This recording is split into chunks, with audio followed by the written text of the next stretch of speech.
வணக்கம். ஒரு மணி செய்திகளை வழங்குவதற்காக நான் சிவரஞ்சனி. முதலில் தலைப்புச் செய்திகளை பார்க்கலாம். அரசு தொடக்கப்பள்ளி ஆசிரியர்களின் வேலை நிறுத்தத்தால் பல இடங்களில் மாணவர்கள் பாதிப்பு.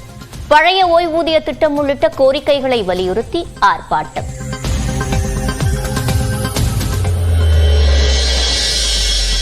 வேலை நிறுத்தம் செய்து வரும் ஆசிரியர்களுடன் பேச்சுவார்த்தை நடத்தப்படும். அமைச்சர் அன்பில் மகேஷ் பொய்யாமொழி உறுதி. 31 வகையான கோரிக்கைகளை வைத்தோம். அந்த 12 வகையான கோரிக்கைகள் நம்ம என்ன செய்வோம், அது எப்படி செய்வோங்கிறத நம்ம அவங்கள்ட்ட எடுத்துட்டோம், கொடுத்துட்டோம். பட் இருந்தாலும் இன்றைக்கு ஒரு அடையாள ஆர்ப்பாட்டமாக அதை அவர் அறிவித்திருக்காரு. அதுல அவர் என்னென்ன கோரிக்கை வைக்கிறார் என்று பார்த்தோம்.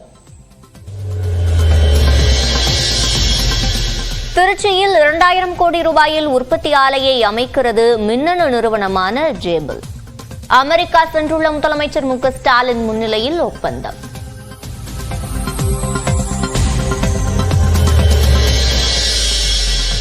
அக்டோபர் 2ஆம் தேதி விசிக சார்பில் மகளிர் மது ஒழிப்பு மாநாடு. அதிமுகவும் பங்கேற்கலாம் என்று திருமாவளவன் பேட்டி.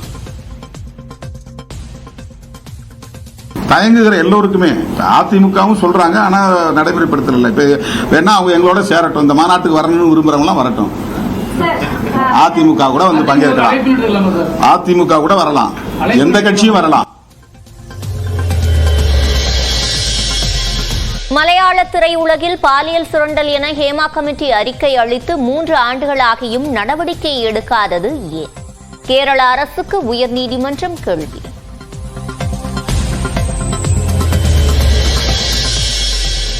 நீதிமன்றத்தில் கூறியபடி கிண்டி ரேஸ் கிளப் சீல்களை அரசு அகற்றவில்லை என கிளப் நிர்வாகம் குற்றச்சாட்டு. சட்டப்படி வழக்கு தொடரலாம் என உயர்நீதிமன்றம் அறிவுறுத்தல்.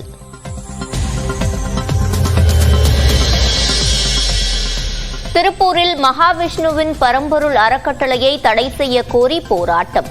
வங்கி கணக்குகளை ஆய்வு செய்ய வேண்டும் என்றும் முற்போக்கு இயக்கங்கள் ஆர்ப்பாட்டம்.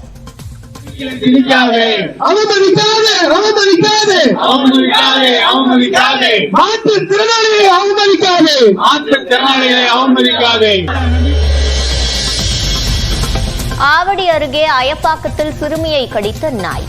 மருத்துவமனையில் அனுமதிக்கப்பட்ட சிகிச்சை பெற்ற சிறுமி.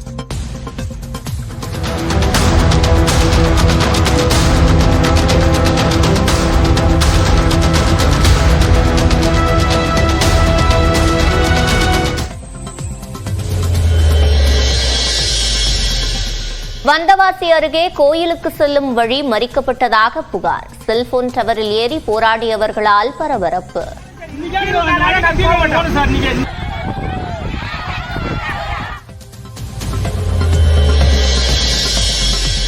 சென்னையில் குப்பையில் கிடந்த 1,65,000 ரூபாய் மதிப்புள்ள தங்கச் சங்கிலி மீட்டு உரியவரிடம் ஒப்படைத்த தூய்மை பணியாளர்.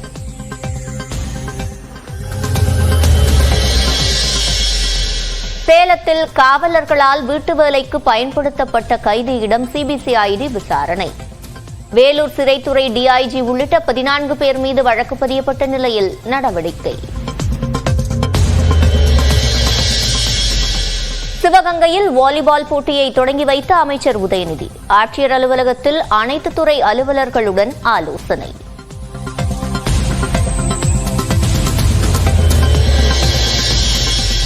கர்நாடகாவில் அரசு மருத்துவர்கள் கன்னடத்தில் மருந்து சீட்டு எழுத உத்தரவிட வேண்டும்.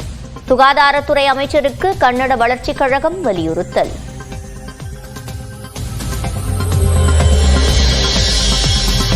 சென்னை மாநகராட்சியில் தூய்மை பணியாளர்களுக்கு முழு உடல் பரிசோதனை தொடக்கம். 12,000 பேருக்கு 3 மாதங்களில் செய்து முடிக்கப்படும் என மேயர் பிரியா தகவல். தேர்தல்களில் பாஜகவுக்கு எதிராக வெல்ல முடியும் என்ற நம்பிக்கை உள்ளது. அமெரிக்காவின் வாஷிங்டனில் நடைபெற்ற நிகழ்ச்சியில் மக்களவை எதிர்க்கட்சித் தலைவர் ராகுல் காந்தி பேச்சு.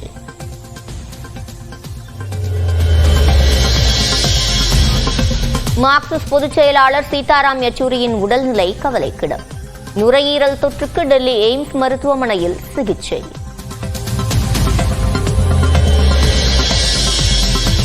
உத்தரப்பிரதேசத்தில் பொதுமக்களை அச்சுறுத்திய 5வது ஓநாய் பிடிபட்டது. மீதமுள்ள ஒரு ஓநாயையும் பிடிக்கும் பணி தீவிரம்.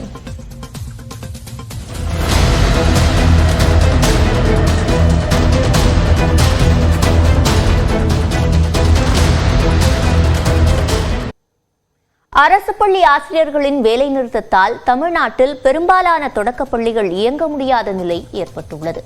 பழைய ஓய்வூதிய திட்டத்தை அமல்படுத்த வேண்டும், அரசாணை 243 ரத்து செய்ய வேண்டும் என்பன உள்ளிட்ட 31 அம்ச கோரிக்கைகளை வலியுறுத்தி தமிழ்நாடு தொடக்க கல்வி ஆசிரியர் இயக்கங்களின் கூட்டு நடவடிக்கை குழுவினர் போராட்டங்களில் ஈடுபட்டு வரும் நிலையில் தமிழ்நாடு முழுவதும் இன்று ஒருநாள் அடையாள வேலைநிறுத்தத்தில் ஈடுபட்டுள்ளனர். இதனால் தமிழ்நாட்டின் பல்வேறு இடங்களில் அரசு தொடக்கப் பள்ளிகள் இயங்க முடியாத நிலை ஏற்பட்டுள்ளது. திருநெல்வேலி மாவட்டத்தில் 500க்கும் மேற்பட்ட அரசு தொடக்கப் பள்ளிகள் உள்ள நிலையில் ஆசிரியர்கள் வேலைநிறுத்தத்தால் சுமார் 300 பள்ளிகளில் பாதிப்பு ஏற்பட்டுள்ளது. எனினும் பள்ளிகள் மூடப்படுவதை தவிர்க்க அனைவருக்கும் கல்வி திட்ட ஊழியர்களை வைத்து பள்ளிகளை இயக்க நடவடிக்கை எடுக்கப்பட்டுள்ளது. இதேபோல ஆசிரியர்களின் வேலைநிறுத்தத்தால் புதுக்கோட்டை மாவட்டத்தில் பெரும்பாலான அரசு தொடக்கப் பள்ளிகள் இயங்கவில்லை. பள்ளிகள் திறக்கப்படாததால் மாணவர்கள் திரும்பிச் சென்றனர். திருச்சி மாவட்டத்தில் முசிறி உள்ளிட்ட இடங்களில் உள்ள ஓராசிரியர், ஈராசிரியர் பள்ளிகளில் பாதிப்பு ஏற்பட்டுள்ள நிலையில் திருச்சி மாநகர பகுதிகளில் பாதிப்பு ஏற்படவில்லை.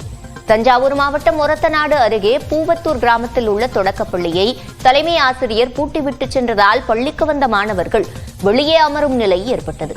இதுகுறித்து நியூஸ் 18 தமிழ்நாடு செய்தி வெளியிட்ட நிலையில் 3 மணி நேரத்திற்கு பிறகு பள்ளி திறக்கப்பட்டது. இதனிடையே காரைக்குடியில் ஆசிரியர்கள் பள்ளிக்கு வராததால் காலை உணவு சாப்பிட்ட பின்னர் பல மாணவர்கள் வீடு திரும்பினர். ஆசிரியர் இல்லாத வகுப்பறைகளில் அமர்ந்துள்ள மாணவர்களுக்கு மாணவி ஒருவர் பாடம் எடுத்தார்.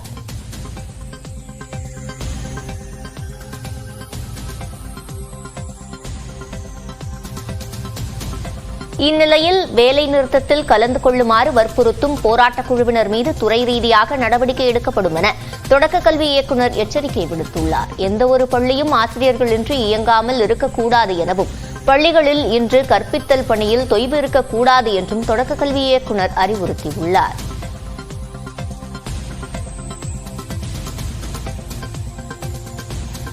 வேலை நிறுத்தம் செய்து வரும் ஆசிரியர்களுடன் பேச்சுவார்த்தை நடத்துவோம் என பள்ளிக்கல்வித்துறை அமைச்சர் அன்பில் மகேஷ் தெரிவித்துள்ளார்.